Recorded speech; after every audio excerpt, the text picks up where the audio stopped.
ఢిల్లీ ఉగ్రదాడి ఘటనలో కీలక విషయాలు బయటపడుతున్నాయి. సీసీటీవీ ఫుటేజ్ దృశ్యాల్లో భద్రతా వైఫల్యం బయటపడింది. మివాట్లోని సీసీ ఫుటేజ్ లో ఉమర్ కారు దృశ్యాలు రికార్డ్ అయ్యాయి. పేలుడు పదార్థాలున్న I-20 కారులో ఎటువంటి అడ్డంకులు లేకుండా ఆ కార్ సాఫీగా వెళ్తుంది. ఆ కారులో సాఫీగా వెళ్తున్నాడు ఉమర్. ఎక్కడా కూడా కార్ని చెక్ చేసిన దాఖలాలే కనిపించలేదు. మరోవైపు ఉగ్రదాడితో ఢిల్లీ పోలీసులు భద్రతనైతే కట్టుదిట్టం చేశారు. ప్రయాణికులకు కొన్ని సూచనలు కూడా ఇచ్చారు.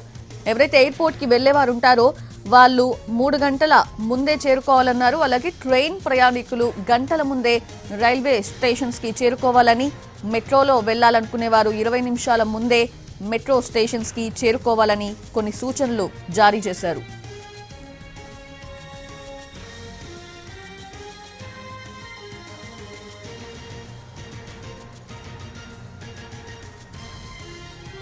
ఢిల్లీ ఉగ్రదాడి ఘటనలో కీలక విషయాలు బయటపడుతూ ఉన్నాయి. సీసీటీవీ ఫుటేజ్ దృశ్యాలు ఏవైతే ఉన్నాయో ఆ దృశ్యాల్లో రికార్డ్ అయిన మొత్తం ఆ స్టఫ్ చూస్తుంటే అర్థమవుతుంది భద్రతా వైఫల్యం ఎంతవరకు ఉందని చెప్పి. సో మివాట్లోని ఒక సీసీటీవీ ఫుటేజ్ లో ఉమర్ కారు దృశ్యాలు రికార్డ్ అయ్యాయి. పేలుడు పదార్థాలున్న I-20 కార్ ఎటువంటి అడ్డంకులు లేకుండా సాఫీగా వెళ్ళిపోతుంది. అంటే ఆ కార్లో ఉన్న ఉమర్ అట్లా సాఫీగా వెళ్తూ ఉన్నాడు. ఎక్కడా కూడా కార్ని చెక్ చేసినట్లే కనిపించలేదు. మరోవైపు ఎప్పుడైతే ఈ ఉగ్రదాడి జరిగిందో ఈ ఉగ్రదాడితో ఢిల్లీ పోలీసులు అందరూ కూడా భద్రతను కట్టుదిట్టం చేశారు. ప్రయాణికులకు కొన్ని సూచనలు కూడా ఇచ్చారు. ఎయిర్పోర్ట్ కి వెళ్లేవారు 3 గంటల ముందే చేరుకోవాలంటూ సూచించారు. అలాగే ట్రైన్ ప్రయాణికులు ఇంకా మెట్రోకి సంబంధించిన వాళ్ళు కూడా మెట్రో వాళ్ళైతే 20 మినిట్స్ ముందు అండ్ ట్రైన్ ప్రయాణికులు అయితే గంటల ముందే ఆ స్టేషన్స్ కి చేరుకోవాలని చెప్పి సూచనలు జారీ చేశారు.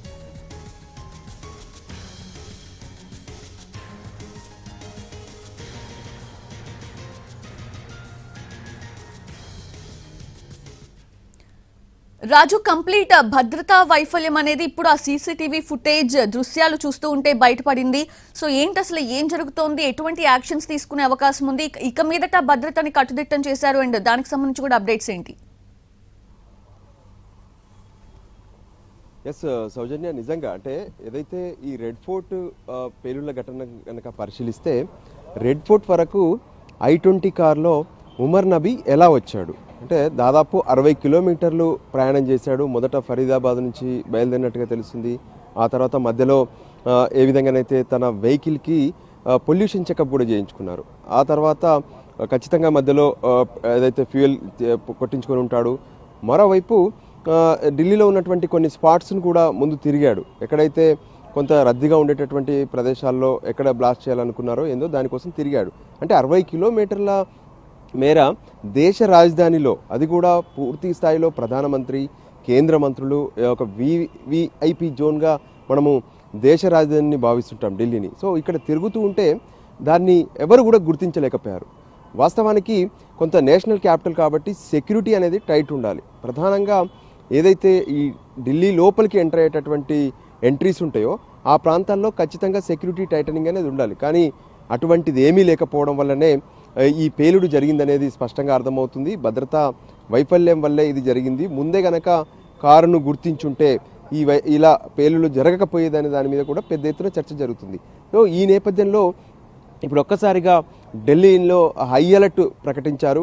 సో ఎక్కడైనా సరే ఏ క్షణానైనా సరే ఎప్పుడు పోలీసులు ఆపుతున్నారా అనేది కూడా అర్థం కావట్లేదు. ఎందుకంటే ప్రతి వెహికల్ పైన కొంత ఫోకస్ పెడుతున్నారు. ముఖ్యంగా ఢిల్లీలో వాహనాల సంఖ్య ఎక్కువ. అదే సమయంలో పాత వాహనాలు అమ్మేటటువంటి షాప్స్ కూడా ఎక్కువగా ఉంటాయి. ఎందుకంటే ఇక్కడ 10 ఏళ్ళు పైబడినటువంటి డీజిల్ వెహికల్స్ను మళ్ళీ రన్ చేయనివ్వరు. 15 ఏళ్ళు పూర్తయినటువంటి పెట్రోల్ వెహికల్స్ మళ్ళీ ఇక్కడ కంటిన్యూ కావు, రిన్వెల్ చేయరు.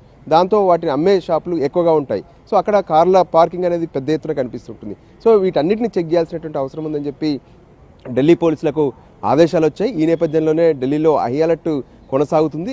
ఎక్కడికక్కడ పికెటింగులు నిర్వహించి కార్లను తనిఖీలు చేస్తున్నారు. ఇప్పుడు ఈ పేలుళ్ల ఘటనకు సంబంధించినటువంటి ఉగ్ర లింకుల్లో కూడా మరికొన్ని బ్లాస్ట్లకు ప్రయత్నాలు జరిగాయి, ప్లాన్ చేశారు అనేది కూడా తెలుస్తుంది. సో అటువంటి కార్లు ఏమైనా మళ్ళీ పాస్ ఆన్ అయ్యే అవకాశాలు కూడా ఉండే అవకాశం ఉంది. అందుకోసమనే కొంత ఫోకస్ పెట్టారు. దానికి అనుగుణంగానే ప్యాసింజర్లకు ప్రత్యేకంగా ఏదైతే ఎయిర్పోర్ట్లకు వెళ్ళేటటువంటి వాళ్ళకు మాత్రం స్పెషల్గా ఢిల్లీ పోలీసులకు అడ్వైజరీ జారీ చేశారు. ఏ విధంగానైతే ఎయిర్పోర్ట్ వెళ్ళాలనుకునేటువంటి వాళ్ళు చివరి 1 అవర్లో మాత్రమే వెళ్తారు. కానీ ఇప్పుడు 3 గంటల ముందే ఎయిర్పోర్ట్కు రీచ్ అవ్వాలనేటువంటి విషయాలు కూడా చెప్తున్నారు. ఎందుకంటే మధ్యలో ఎక్కడికక్కడ పికెటింగులు నిర్వహించి కార్లన్నింటినీ కూడా తనిఖీలు చేస్తున్నటువంటి క్రమంలో వాళ్ళ ఎయిర్పోర్ట్కు రీచ్ అవ్వడం ఆలస్యం కావచ్చు. సో వాళ్ళ ఫ్లైట్స్ మిస్ అవుతాయి. అడ్వైస్ కూడా వాళ్ళకి ఇచ్చారు. ఇక రైల్వే స్టేషన్లు కూడా చాలా కీలకం. ఎందుకంటే అత్యంత రద్దీ ఉండేటటువంటి ప్రాంతం ఉంటుంది. కొన్ని సెక్యూరిటీ ల్యాబ్స్ కూడా అక్కడ ఉంటాయి. ఎందుకంటే బయట పార్కింగ్స్ ఉంటాయి. పెద్ద ఎత్తున ప్యాసింజర్లు అంతా కూడా అవుట్ సైడే ఉంటూ ఉంటారు. సో ఆ ప్రాంతాలు కూడా చాలా కీలకంగా ఉంటాయి. అందుకోసం రైల్వే స్టేషన్ల వద్ద కూడా కొంత తనిఖీలు జరుగుతున్నాయి.